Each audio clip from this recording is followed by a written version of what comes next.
Welcome to Your Money Guides, brought to you by Interface Financial Planning. Today's piece is about the future of working.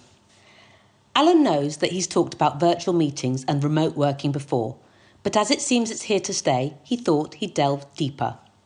Alan believes that remote working has so many advantages, as he's mentioned in his other posts. One of the biggest for him is that he can see clients all over the UK without the need to travel, which takes so much time out of a working day. It also means that Alan can employ people from up and down the country, overseas too, and immediately that widens the talent pool. It opens up a plethora of opportunities for everyone. Since last March, Alan's client list has grown. In fact, he's almost embarrassed to say that the business has had its best financial year ever, despite the pandemic. Alan supposes it's a silver lining, but it's not by chance. The business has offered remote working since 2012, and with a few tweaks and improvements over the past 12 months, it's made a huge impact on the business. Alan's got new clients who would never normally have come to him because of the distance involved. It's quite remarkable, and remote working has the added bonus of being able to meet new people, which Alan loves. Of course, not every business is like his, and the financial industry has been impacted by the pandemic. The FCA has issued compulsory surveys as they're concerned about insolvency for IFA firms. In fact, their latest report states that 4,000 IFA firms are due for insolvency because they're not making money. A lot of that is because they weren't prepared for what's happened over the past year. Not many businesses were. As Alan's business was, by luck, prepared, he's been getting calls from other IFA firms asking for guidance on how to offer remote advice. The truth is, they've never done remote working before, and Alan's always happy to help, but it's not a quick fix. Like anything, getting it right is a journey, and one that Alan's business has been on for 9 years. So what are all of the advantages? If you're listening to this and you're powering through remote working with virtual meetings, here's an interesting fact. Alan has just read an amazing compilation of reports that all agree that post-pandemic, at least 25% of workers will continue to work at home at least 3 days a week. That will doubtless relate to you too, no matter what you do, unless you're based in a shop or you work directly with the general public, of course.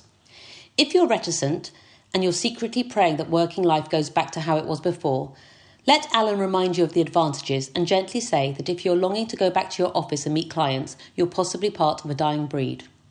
1. It's economy driven. Alan can now conduct 4 meetings a day, whereas in the past it used to be just 2. 2. Alan can get more done and therefore charge less, so his business is more competitive than ever before. If you're an IFA and you aren't going to embrace remote working for the long term, no doubt you'll also be more expensive too. Food for thought, right?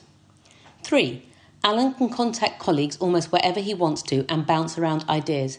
It helps with collaboration too, because with the outstanding platforms and programs available online, several people can have access to a project at the same time.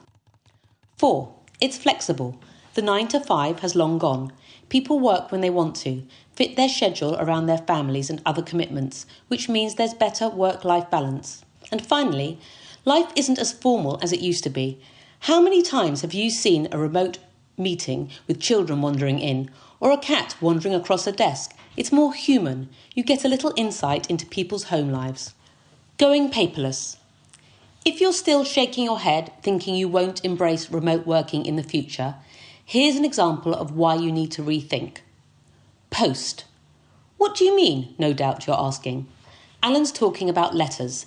In terms of financial firms, it's essential to keep a daily record for the past 4 years. But nowadays, all private companies communicate digitally. The only institutions sending post are government departments like HRMC and OPG, and they're not profit-driven. Remember the time when companies used to give you a discount if you'd agree to receive your bills by email? Now they expect you to receive bills digitally. If you refuse, they're likely to charge you if you opt to receive them by post. Stay with me. There's also barely any photocopying because of scanning an email. Alan's going to go back a few years to the 1970s when offices had big post departments and even photocopying rooms. It was laborious and slow, but now those departments are pretty much non-existent.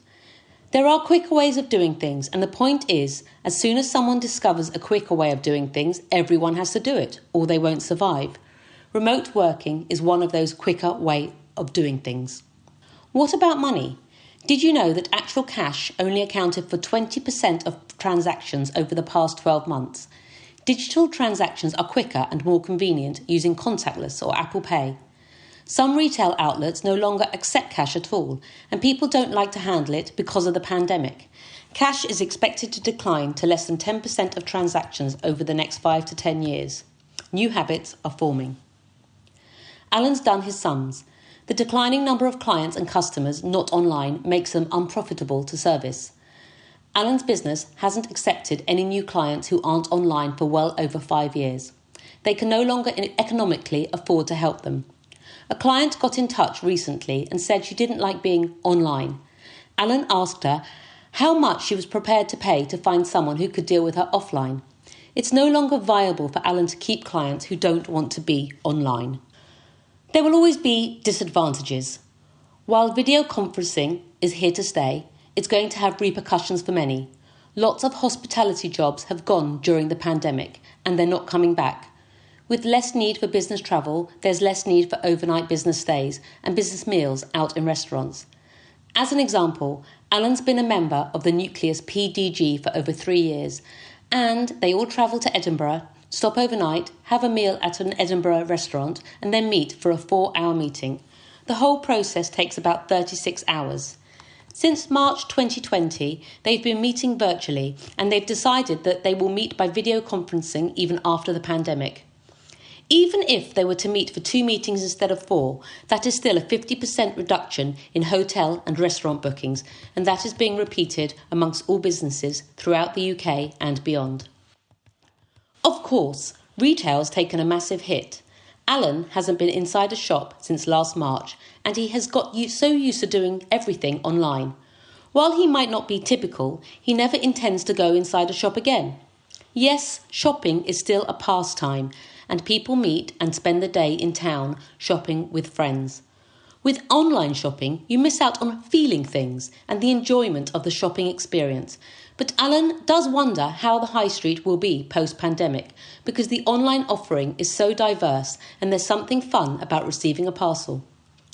Along the same subject, one thing Alan hasn't needed to buy is work attire. He doesn't need shirts and ties anymore.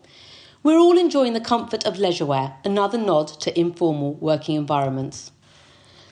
While you don't spend hours commuting in traffic, you might think you save time, but the reality is, with the loss of 9 to 5, you actually have a non-stop working environment. In fact, there's often the pressure of responding to emails immediately, even at 9 o'clock at night or over the weekend. Alan even heard a story last week about a teacher who had a call from a 10-year-old pupil at 11 o'clock at night because she wanted some help. The teacher, quite rightly, told them to go to bed and phone in the morning. Back to virtual meetings. While Alan also misses the face-to-face of actually meeting people, he does wonder where it's going next. He thinks it's going to be highly advanced virtual reality. Imagine, if you want to plan a holiday, you could plan it differently using virtual reality. You could sample the beach, looking at the sea, feeling that sun and hearing the waves crashing. If you want to plan your retirement, you could even get to the place that you want to be. A wedding maybe, that new home, your funeral. Oops, perhaps that's a bit too far for many. Thank you for listening. For more information, visit our website at interfacefinancialplanning.co.uk.